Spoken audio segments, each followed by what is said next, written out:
A very good morning, student. So, again we continue our chapter number 18, that is body fluids and circulation. This is second video of this chapter. So, in this video we are study about blood and plasma. So, let's start. So students blood, आप सभी लोग blood से familiar हैं, बचपन से आप blood को जानते हैं कि ब्लड क्या होता है. हाँ, हो सकता है आप बचपन में आपको ये पता होगा ब्लड जो है रेड कलर का लिक्विड सब्सटेंस है जो कि हमारे बॉडी में प्रेजेंट होता है और ये बहुत ही ज़्यादा एसेंशियल है हमारी बॉडी के लिए. ओके, तो ब्लड जो है मेनली, अब आपको ब्लड का क्या कॉन्सेप्ट बनाना है कि ब्लड जो है वो सिर्फ रेड कलर का सब्सटेंस नहीं है, बल्कि ब्लड क्या है, कनेक्टिव टिश्यू है. ओके, अब आप सोच रहे हो कि मैम इसको टिश्यू क्यों बोल रहे हैं, तो बहुत सिंपल सी बात है. ब्लड को टिश्यू इसलिए कहा जा रहा है क्योंकि हमारा बॉडी किससे मिलके बना है, हमारा बॉडी मिलके बना है सेल से. ओके, ब्लड में भी क्या प्रेजेंट होते हैं, सेल्स प्रेजेंट होते हैं, आरबीसी, डब्ल्यूबीसी. ओके, तो ये जो सेल्स हैं, ग्रुप ऑफ सेल्स मिलके क्या बना देते हैं, टिश्यू बना देते हैं. दैट्स वाई ब्लड को क्या कहा जा रहा है, कनेक्टिव टिश्यू.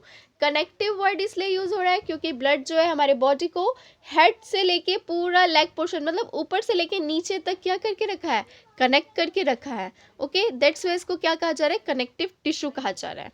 ओके, और ब्लड में क्या क्या प्रेजेंट होता है, तो ब्लड में प्रेजेंट होता है मैट्रिक्स, प्लाज्मा और कुछ फॉर्म्ड एलिमेंट्स हैं. ये फॉर्म्ड एलिमेंट्स के बारे में आप एक एक करके स्टडी करेंगे. ओके, अभी बस इतना. तो वो फॉर्म्ड एलिमेंट्स में कौन आ जाए, एरिथ्रोसाइट्स है, ल्यूकोसाइट्स है, ये सब चीज़ें किस में आ जाती है, आपके फॉर्म्ड एलिमेंट्स में. Means that is RBC, WBC, ये सब आपके आ जाते हैं प्लेटलेट्स फॉर्म्ड एलिमेंट्स में. ओके, तो देखिए ब्लड क्या है, एक स्पेशल कनेक्टिव टिश्यू है जो कि हमारी बॉडी को पूरा ऊपर से लेके नीचे तक कनेक्ट करके रखा है. और इसमें क्या प्रेजेंट होता है, तो इसमें प्रेजेंट होते हैं फ्लूइड मैट्रिक्स, प्लाज्मा और फॉर्म्ड एलिमेंट्स. ये जो फॉर्म्ड एलिमेंट्स में इसमें आ जाते हैं आपके आरबीसी, डब्ल्यूबीसी और प्लेटलेट्स. ओके, देन प्लाज्मा के बारे में अब एक एक करके ब्लड में जो चीज़ें प्रेजेंट है उसके बारे में आपको बता रहा है. ओके, तो ब्लड में प्लाज्मा प्रेजेंट है, तो पहले हम प्लाज्मा देख लेते हैं कि प्लाज्मा होता क्या है. सो plasma is a straw-colored viscous fluid constituting nearly 55% of the blood. Okay. तो क्या बता रहे हैं यहाँ पे, प्लाज्मा जो है वो कैसे कलर का होता है, तो प्लाज्मा होता है आपका स्ट्रॉ कलर का विस्कस फ्लूइड होता है जो कि पूरे ब्लड का कितना परसेंट होता है, 55%. ओके, जो ब्लड 100% जो ब्लड है उसमें 55% कॉन्स्टिट्यूशन किसका होता है, प्लाज्मा का होता है. तो आपको याद रखना है कि प्लाज्मा जो है वो स्ट्रॉ कलर का विस्कस फ्लूइड है जो कि 55% ऑफ ब्लड में प्रेजेंट होता है. Okay, then 90 to 92% of plasma is water and proteins contribute. 6 to 8% of it fibrinogen, globulins and albumins are the major proteins. Then बता रहा है कि 90 to 92% प्लाज्मा. अब प्लाज्मा का कॉन्स्टिट्यूशन बता रहा है. देखिए ध्यान से, एकदम ध्यान देना है आपको.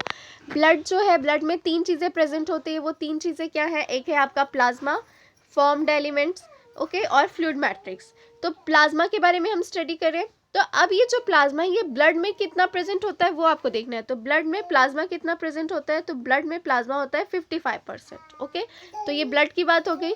अब मेनली प्लाज्मा जो है, प्लाज्मा में कौन सी चीज़ें कितनी प्रेजेंट होती है वो देखना है. तो देखिए प्लाज्मा में वाटर और प्रोटीन प्रेजेंट होते हैं, ठीक है ना. तो वाटर जो है वो कितना प्रेजेंट होता है प्लाज्मा में, 90 to 92% वाटर प्रेजेंट होता है प्लाज्मा में. तो आप देख सकते हो कि वाटर का कॉन्ट्रीब्यूशन कितना ज़्यादा है प्लाज्मा में. ओके, देन 6 to 8% जो है वो क्या है, प्रोटीन प्रेजेंट होते हैं. ओके, तो ये जो 6 to 8% प्रोटीन है उसमें कौन कौन से प्रोटीन्स आ जाते हैं, तो उसमें आ जाता है आपका फाइब्रिनोजेन, ग्लोब्यूलिन्स, एल्ब्यूमिन्स. ये तीन मेजर प्रोटीन है जो कि आपके किस में प्रेजेंट होते हैं, प्लाज्मा में प्रेजेंट होते हैं. तो प्लाज्मा का जो कॉन्स्टिट्यूशन है वो आपने देख लिया, कॉम्पोजिशन की. प्लाज्मा किससे मिलकर बना है, तो प्लाज्मा बना है कुछ स्पेशल प्रोटीन से और वाटर से. स्पेशल प्रोटीन्स जो है वो 6 to 8% प्रेजेंट होते हैं और वाटर जो है वो 90 to 92% प्रेजेंट होता है. ओके, अब ये जो प्रोटीन्स है उसमें स्पेशली 3 प्रोटीन्स आते हैं. वो प्रोटीन्स क्या है, फाइब्रिनोजेन, ग्लोब्यूलिन्स एंड एल्ब्यूमिन्स. अब इन प्रोटीन्स के बारे में हम देखते हैं क्या क्या बता रहा है. सो सबसे पहले फाइब्रिनोजेंस. फाइब्रिनोजेंस आर नीडेड फॉर क्लॉटिंग और कोआगुलेशन ऑफ ब्लड। तो देखिए यहाँ पे बता रहे हैं कि जो फाइब्रिनोजेन है उसका यूज़ किस लिए है, तो फाइब्रिनोजेन जो है वो ब्लड का कोआगुलेशन करवाता है, मतलब ब्लड जो है, आप देखते हो आपको चोट लगती है फिर खून का क्या हो जाता है, थक्का जम जाता है कहते हैं हम, ठीक है ना। तो वो जमना भी बहुत ज़रूरी है, वो जो ब्लड का क्लॉटिंग हो रहा है वो बहुत ज़्यादा ज़रूरी है। क्यों? क्योंकि अगर ब्लड क्लॉट नहीं होगा तो आपकी बॉडी से धीरे धीरे करके ब्लड क्या होगा, बाहर आने लगेगा। लेकिन ब्लड जब क्लॉट हो जाता है तो उसके बाद क्या होता है, आपका ब्लड का फ्लो होना रुक जाता है। इसलिए ये जो ब्लड का क्लॉटिंग है ये बहुत ज़्यादा इंपॉर्टेंट है। ओके, तो ये जो ब्लड का क्लॉटिंग है ये कौन करवाता है, ये करवाता है आपका फाइब्रिनोजेन। तो आपको सबसे पहले पता होना चाहिए कोआगुलेशन ऑफ ब्लड या फिर क्लॉटिंग ऑफ ब्लड बोल रहे हैं, दैट मीन्स व्हाट, इसका मतलब होता है खून का थक्का जमना, मतलब खून जो है वो जम जाता है, उसको क्या कहते हैं, क्लॉटिंग ऑफ ब्लड और कोआगुलेशन ऑफ ब्लड। और ये काम कौन करवाता है, एक प्रोटीन होता है जो कि प्लाज्मा में प्रेजेंट होता है, वो प्रोटीन का नाम क्या है, fibrinogen. Okay, then second protein is globulins. Globulins primarily are involve in defence mechanism of body.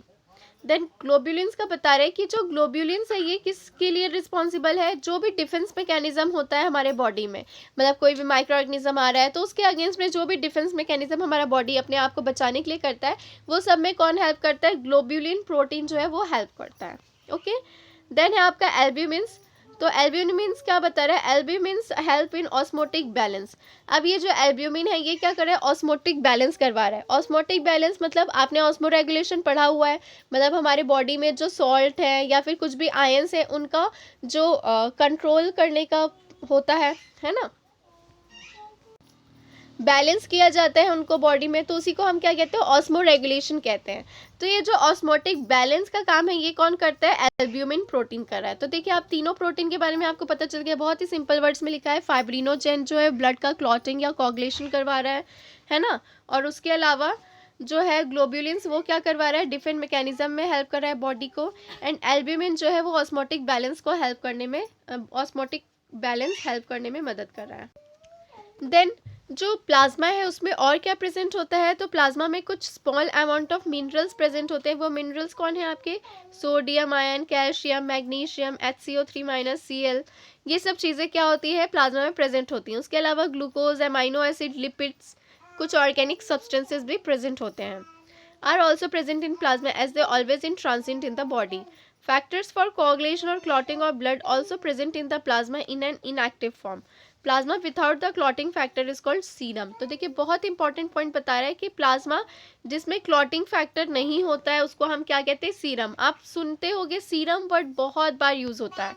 Okay, तो सीरम क्या है, प्लाज्मा जिसमें, मतलब वो प्लाज्मा जिसमें क्लॉटिंग फैक्टर नहीं प्रेजेंट है। तो क्लॉटिंग फैक्टर नहीं प्रेजेंट है, that means what, fibrinogen protein नहीं प्रेजेंट होगा उसमें, क्योंकि हमने तो यही पढ़ा है कि फाइब्रिनोजन प्रोटीन जो है वो क्या करा रहा है, कोआगुलेशन में हेल्प कर रहा है, और कुछ आयंस भी हेल्प करते हैं, ठीक है ना।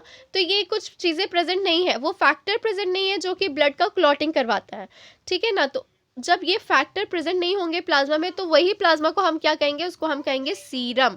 तो आप बिल्कुल याद रखोगे सीरम क्या होता है। तो सीरम क्या होता है, ऐसा प्लाज्मा जिसमें कि वो फैक्टर्स एब्सेंट है जो कि ब्लड के कोआगुलेशन करवाने में हेल्प करते हैं, तो उसको हम कहते हैं सीरम। ओके, तो ये था आपके प्लाज्मा के बारे में। तो प्लाज्मा के बारे में आपने क्या देखा कि प्लाज्मा जो है वो स्ट्रॉ कलर का सब्सटेंस, विस्कस फ्लूइड होता है, चिपचिपा सा फ्लूइड होता है, जो कि कितना परसेंट होता है ब्लड में, 55% होता है। ओके, देन प्लाज्मा किस किस चीज़ों का बना होता है, तो ओके, तो ये जो प्लाज्मा होता है इसमें क्या प्रेजेंट होता है, इसमें वाटर और प्रोटीन्स प्रेजेंट होते हैं। तो वाटर होता है 90 to 92% और प्रोटीन जो है वो होता है, ओके, तो ये जो स्पेशल प्रोटीन्स है वो कौन है, वो है आपके फाइब्रिनोजेन, ग्लोब्यूलिन, एल्ब्यूमिन, ये प्रोटीन्स प्रेजेंट होते हैं, ठीक है ना। तो वाटर कितना परसेंट प्रेजेंट होता है, 90 to 92% वाटर होता है, प्रोटीन होता है 6 to 8%। ओके, और ये जो प्रोटीन होता है ये होते हैं फाइब्रिनोजेन, ग्लोब्यूलिन और एल्ब्यूमिन। ओके, तो ये प्रोटीन जो है वो क्या क्या करवा रहे हैं, तो फाइब्रिनोजेन है वो ब्लड का कोआगुलेशन में हेल्प करता है, ग्लोब्यूलिन जो है वो डिफेंस मैकेनिज्म में हेल्प करता है, और एल्ब्यूमिन जो है वो ऑस्मोटिक बैलेंस में हेल्प करता है।